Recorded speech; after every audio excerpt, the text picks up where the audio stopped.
Afrika сапары Велик менен 34-күн. Эртең менен жаман жаңылыктар менен башталды. Альбертонун ушундай сумкасыны ушул жерде турса, бирөөлөр урдап кетиптир. Азыр бул жакка барып 200-300 метр багып көрүп келели, может таштап кетишкен. Эч нерсе таба албай артка кайттык. Ya brother. Alhamdulillah.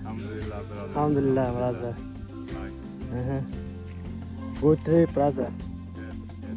Күнүбүз Альберто үчүн жакшы эмес башталса дагы, жакшы маанай, позитив менен алга гана кетип жатты. Күн ысык болуп, муздак суудан иче берип, тамагым да бир аз ооруп калыптыр. Бүгүн койгон максатыбыз чек араны басып өтүү болчу. Ал узундук 50 километр. Бул аймактар сууга аябай бай. Жолдун боюндагы бир дарыянын бөлүгүнө токтоп, туздуу, бирок салкын, таза сууга чуунуп таранып алганга жетиштик.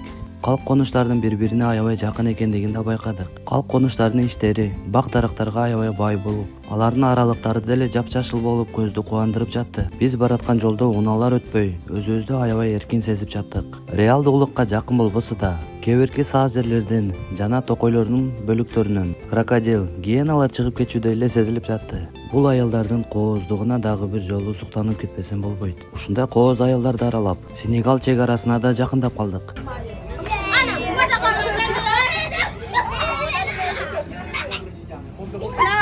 Thank you. Thank you. Thank you. Thank you very much. Thank you.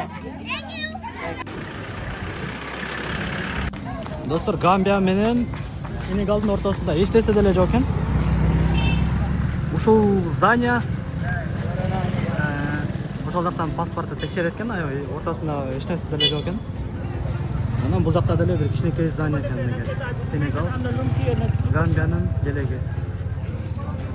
Гамбия мамлекетине кош келдик. Сим-карта, интернет алуу үчүн убактыбыз аябай көп кетип, күнүн да батышы жакын калды. Кийинки шаарчага дагы 20 километр жол жүрүп, караңгыда саат 8-дерде кирип бардык. Шаарда унаалар аз, эркектер да аз. Эмне болду экен десек, баары телевизорлордун түбүнө токтошуп, El Clasico көрүп жатышыптыр. Тамак аш алып, конок үйгө жайланышып, биз да аягын көрүп калууга жетиштик. Көргөнүздөр үчүн чоң рахмат.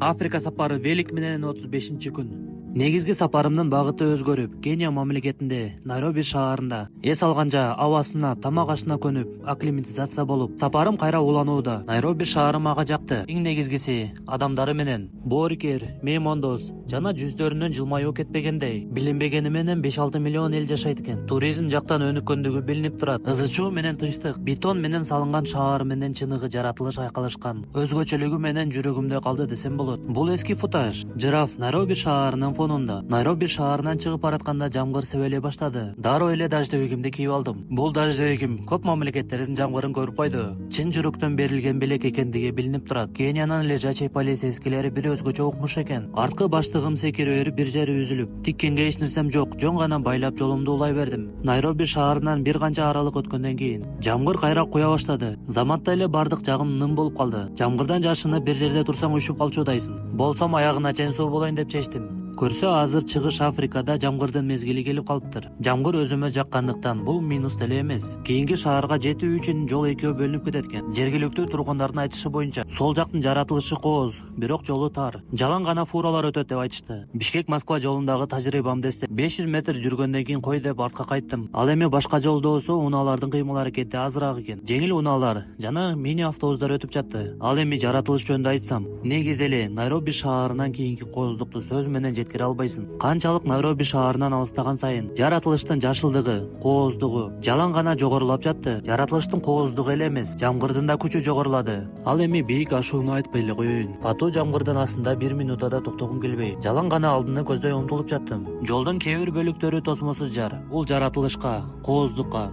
жалаң гана суктануу менен карап жаттым. Мен жүргөн жолдордун кооздугу боюнча Гран-прини ушул жол алды окшойт. Бул ашуунун чокусуна да жеткен жокмун. Күн да кирип кетти. Алдымдан калк конуш да чыкты. Конок үйү бар экендиги кубандырды. Конок үйдөн туура тамактануу кылмыш болдум. Көргөнүздөр үчүн чоң рахмат.